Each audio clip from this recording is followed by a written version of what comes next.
My name is Joseph Motari.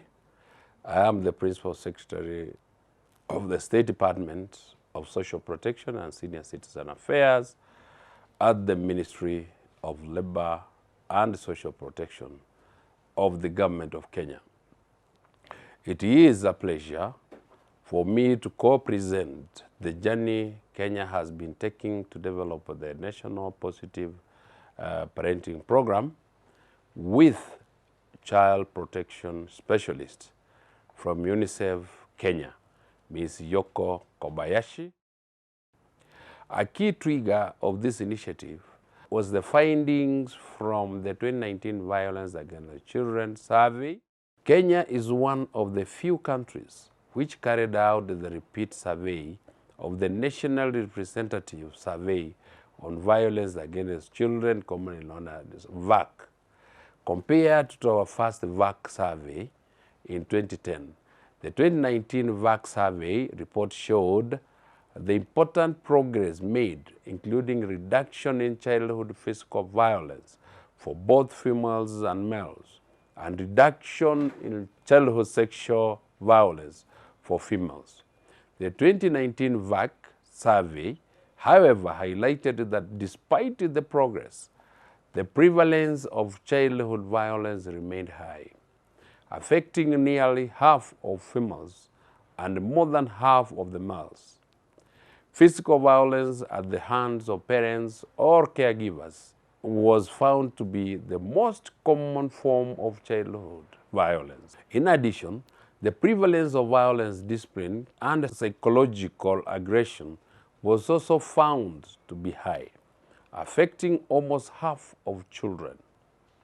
We have also discovered a disturbing trend of intergenerational cycles of violence. Witnessing physical violence in the home was found to be common, with more than half of females and males having observed violence in the home during their childhood. In addition, half of the females and males indicated that it was acceptable for a husband to beat his wife for one or more reasons. At the same time, the VAC survey revealed that many children and young people feel comfortable talking to their mothers. Based on the 2019 VAC survey data and the globally available evidence-based approach, the government of Kenya then developed the 5-year National Prevention and Response Plan on VAC with 6 strategic areas of interventions, taking a multisectoral whole-of-society approach. Strategic Area 2 is on family support, consisting of parenting skills and economic strengthening. This strategic area is aimed at not only reducing violence children suffer in family settings, but also enhancing the family as a protective factor. With this background, the Directorate of Social Development and UNICEF started discussing the partnership to develop the National Parenting Program.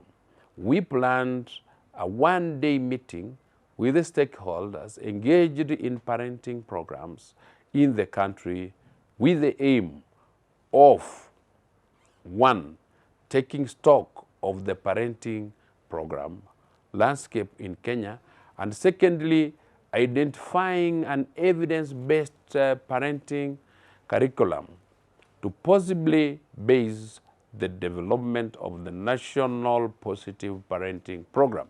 A technical working group was then established with a clear terms of reference, and 17 organizations received official letters of appointment by the ministry. The composition of the technical working group reflects the multi-sectoral state and a non-state collaboration. Thereafter, a consultants firm was contracted by UNICEF in partnership with the ministry to support the delivery of key documents.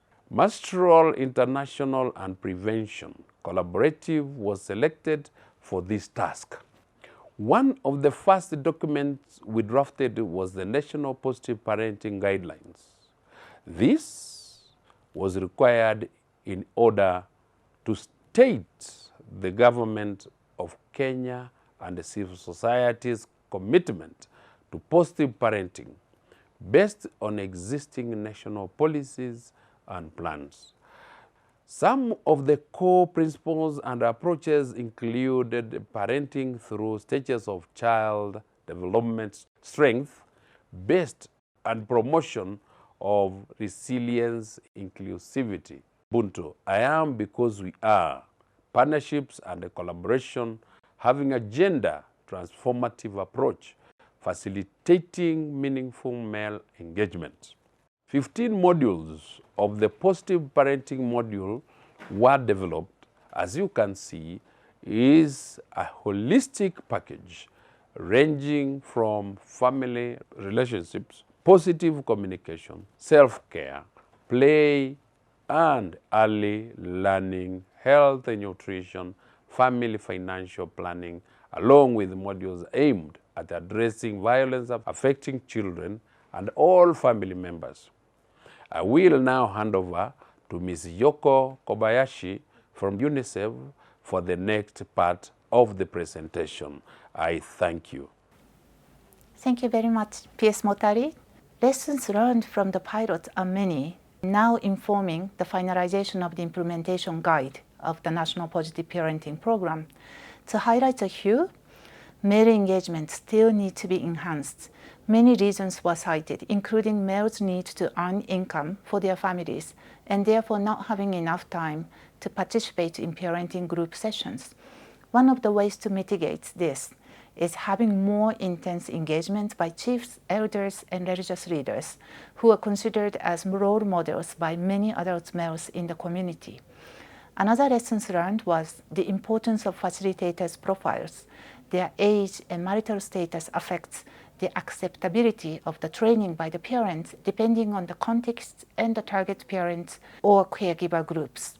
It was also found that there's a need for support from interagency stakeholders to facilitate participants' access to services and opportunities as parents and caregivers become more aware of what needs to be done to better parent their children.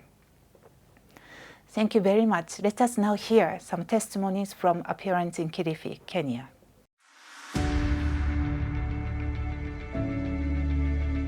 Hapa nyumbani tuko mimi na bwanangu na watoto wangu mimi ni 5. Na daktari wa nyanjani ambaye ni Janet Bahati. Mkalana nisemberera mara kwa mara. Hudumia household 68 na zinaendelea mzuri.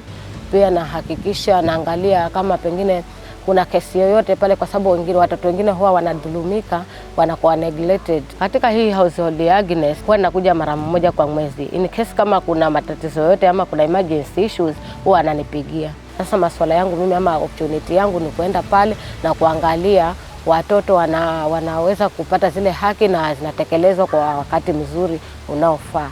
Mlumangu nikukalana lola no mambo da ahoho kwa mfano da friahu kwa rira school fees, kugula chakuria na hata kwa gudura nguo na hata urinzi pia wa mhoho yumtitamba anahambala da vyo kala rikwana na sasigana anahakikisha kala na anahambala kaisa mazingira maji. Kutakapokuwa na ule uhusiano mwema wa baina ya baba na mama, utakuwa na rahisi wa shida inapoingilia kati wa kujulikana. Kitu kingine ni kwamba hupenda sana hao madaktari wa nyanjani kwa sababu huwa wanatuelimisha kwa ile mafundisho ambayo wanatupea.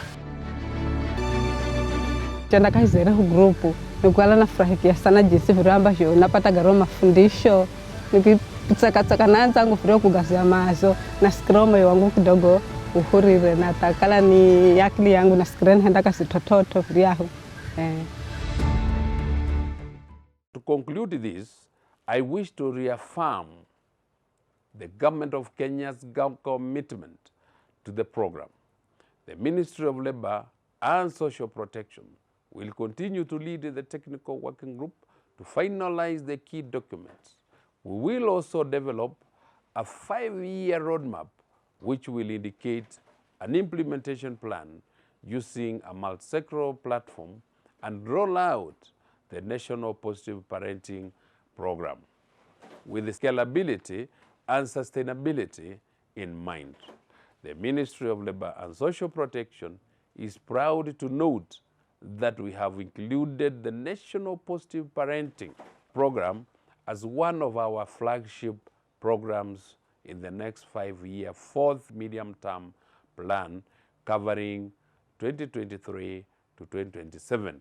On behalf of Kenya, we sincerely thank the government of Japan and the global partnership to end violence against children through our able and trusted partner, UNICEF, for significantly contributing to the development of our National Positive Parenting Program.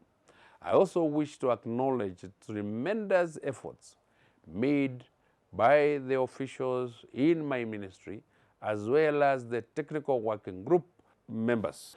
Asanteni sana